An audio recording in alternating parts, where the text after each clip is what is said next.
So I'm going to start with the lower legs and glue on the outer shim. So those are all pre-cut, and I've sanded the side where I'm going to glue.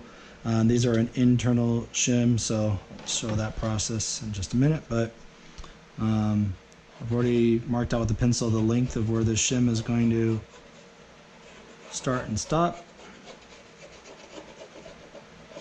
using the Zap-A-Gap CA glue, so it doesn't need a lot.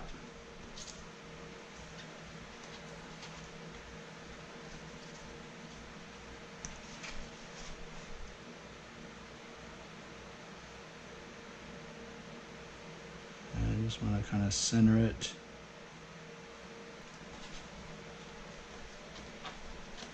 Stuff kicks so quick. So that's the outside of that one, and then I'm going to do the outside of the left leg same way.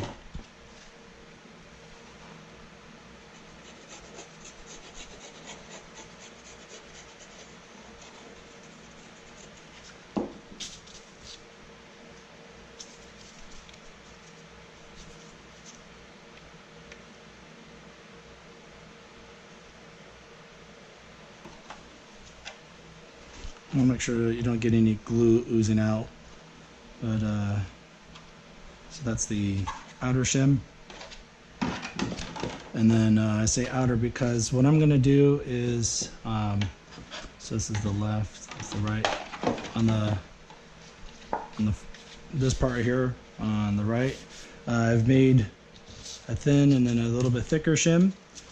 So I'm going to be gluing this down in here first. That fits down there, and then this wider one I'm going to glue on top here.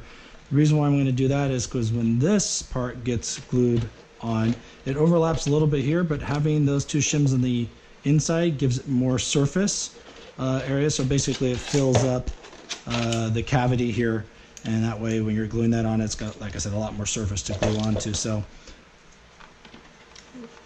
same thing, just put some glue in there. Just want to make sure that's centered down in there.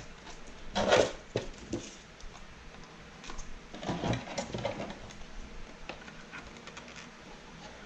so that's the left outer. Alright, so then this is the wider shim, so it's going to go on the same spot here.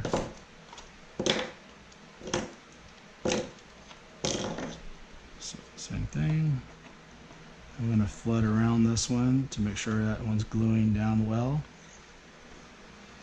Hopefully you can see this in the camera. And then I'll put glue on top. And of course, glue here.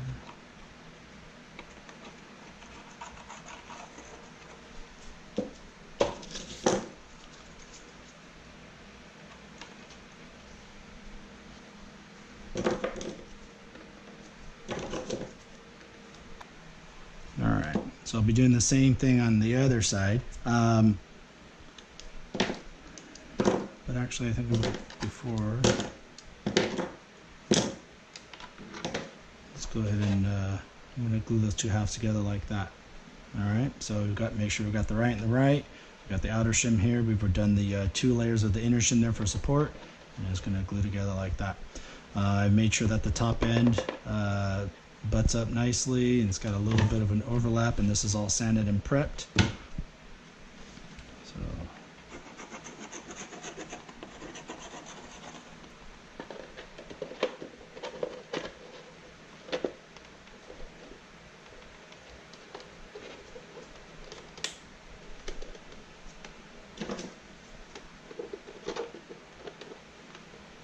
still keeping some pressure on that because I want that to stay nice and level. And then on the inside, I'm going to run some CA glue down on this edge and make sure that's as flush as possible first. So this needs to stretch out a little more. A little glue is running here. So hopefully you can see what I'm doing. So I'm going to run some glue on the inside here.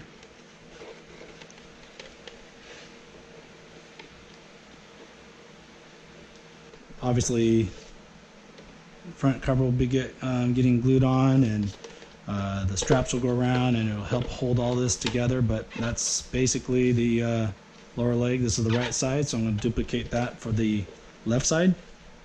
And I don't have to put a shim here. You know, the TK has a shim on the front here, but you don't see this at all on the tank troopers or the shore troopers, so I'm not going to bother putting one on. That way this piece can just contour better. I mean, there is room for one if you use one, if you put one, but there's really no need since it gets covered up. But you definitely need to put one on the back here. So I'm going to do the same thing for the left leg. Okay, so I'm going to continue here with the lower legs. I've glued the front part together, glued the decorative shim on the back, and I've clamped this because I'm going to glue a shim right there to give this support, and then that way I can fill this in and hide that split with Bondo before I paint it.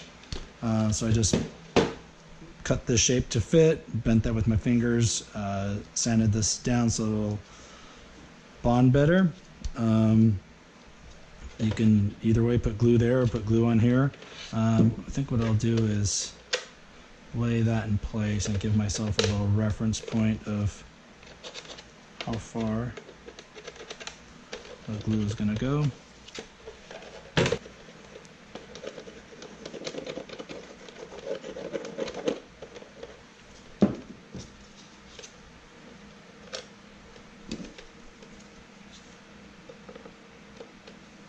Alright, so I'll just let that sit. So now I'm moving on to the shin pieces here. So this is a piece that I've just recently finished. So this is where you're going to sand, so you're just kind of going flush to that edge. I've sanded this, and then on the inside, sanded here. Basically it's going to go between these two notches. There's really no difference between up and down, but it's slightly offset. So if you see like this, see how it doesn't quite line up. So make sure that they line up and then choose which direction. This is a little bit more of the longer end, so I'm choosing that to go up. It just seems to fit better in the curve, but I haven't really found out if it makes that much difference, because it is kind of minute in the overall curve shape there. But you do want to make sure that the notches are going to be along the same line. As I said, if you go like that, you can see they're just off a tiny bit. So you want to make sure they're the same direction, and you know, there's really no difference between left or right. As you can see, they're the same, just up and down. Make sure it's in the same direction. So I'm just gonna let's put a little bit of glue on this edge here. So it's just on the inside.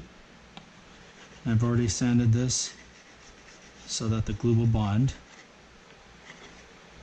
And then I'm just going to set this down. I'm not going to put too much pressure, but I want to make sure that it's as straight as I can.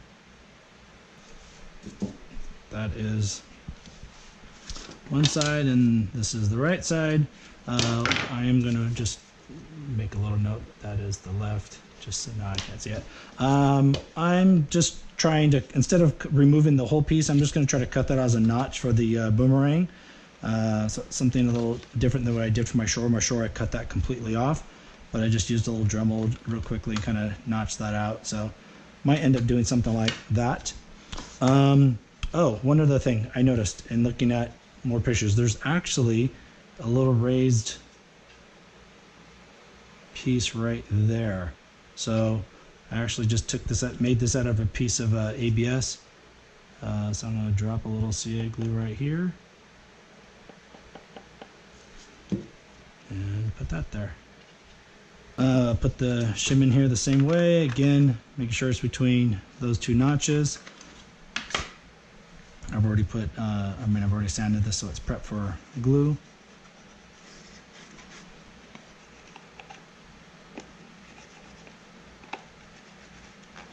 So basically, so this is your left, this is my left. Looking at something like this.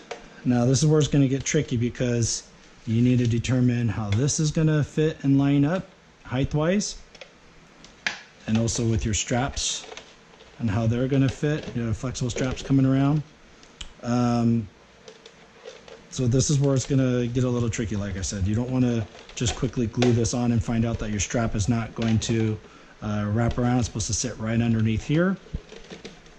And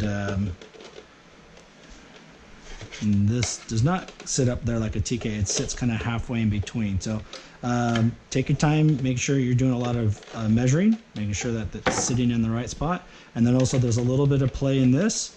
So make sure when you glue this in that it's nice and straight as well. And you're just going to put some sand here and put some CA glue and give yourself a reference point and make sure you glue it exactly where you want it, or you can always just hold it and flood in a little CA glue or tack it in with some CA glue. I'm not ready to do that yet, but I'm just kind of telling you what I intend to do. And same thing for the other side, and making sure that once you have this in place, that everything is fitting properly. Okay, so I'm going to spend a little bit more time double checking all my measurements, making sure that that's going to fit the way I want it. So then that's pretty much most of the lower leg, clamshell assembly, and the new shin spacers. So really happy with having this. This is going to help out quite a bit with the offset. Where in our Shore Trooper we had used some EVA foam to kind of get that look. It serves its purpose, but I think having a vac form piece in here will give much better results for long-term usage.